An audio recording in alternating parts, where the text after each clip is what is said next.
Hey,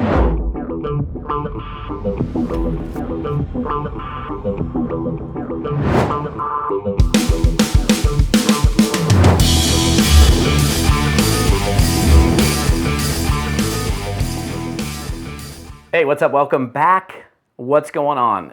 Okay, so in the previous video, and if you haven't, by the way, if you haven't watched the blog post right before this on my site, I don't know, if you're watching this on YouTube, you probably want to get over to toddfalcone.com. That's where all the conversation takes place. But here's the thing. If you didn't see the previous video on my blog, go back and watch that real quick and then come back here and watch this one. So I referenced something in the previous video about balancing between team building and personal productivity and how you figure out what to do. It's like, how do I determine how much time I spend on each one? And as I mentioned in the previous video, it's just depending on what's going on within your organization, the ebbing and flowing of activity.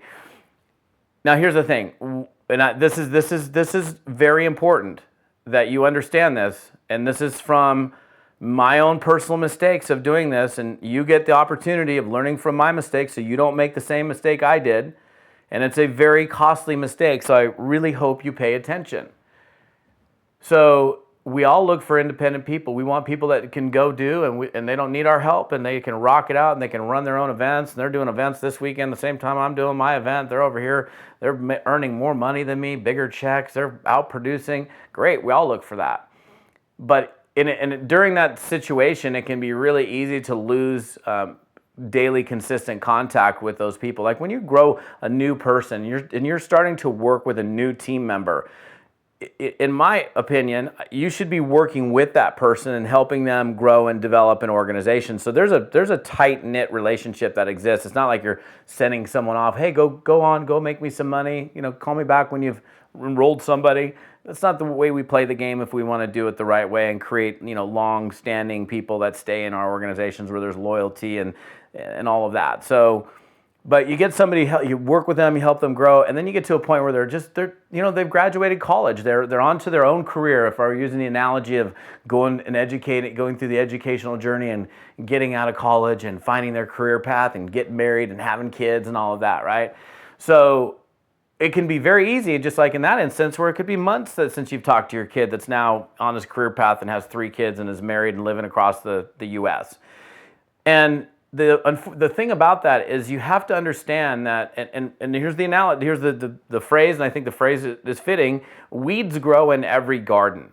So no matter how flourishing your garden is, no matter how robust and just rich your garden is, weeds always come marching in. Weeds and snails and other things. And they will choke and ruin your garden if you don't tend to it. So that's why you're having to constantly pick it and grab, throw the snails away and get the stuff out of here, because they're coming in. There's always this negative energy that's trying to come in and destroy your beautiful plant. And the same thing goes with just market conditions and stuff and life that happens when you're a network marketer and you've got somebody across the US that's, you are earning 10, 15 grand a month from, because they're one of your biggest earners, and you're just kind of letting them do their thing, and it's been a month, 2 months, 3 months, 4 months, 5 months, you haven't even talked to them.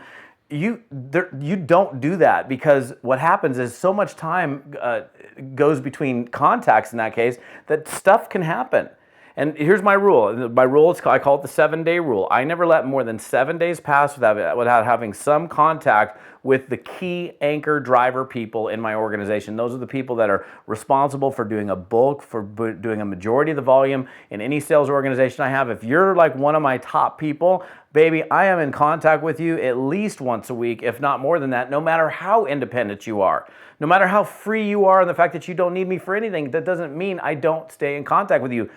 Do yourself a favor. Don't make the same mistake I did by letting time go by and then finally I get in contact with the person on my team, come to find out something went sideways, something went haywire. They're already on their way out. Who knows? Maybe they already left. At least they've mentally checked out, and now there's no way I can save them. The cool thing is about maintaining consistent contact. If something goes sideways, if something goes weird, if something happens, and things happen. If something does happen, you're going to catch it so early that you'll be able to, figure it out together.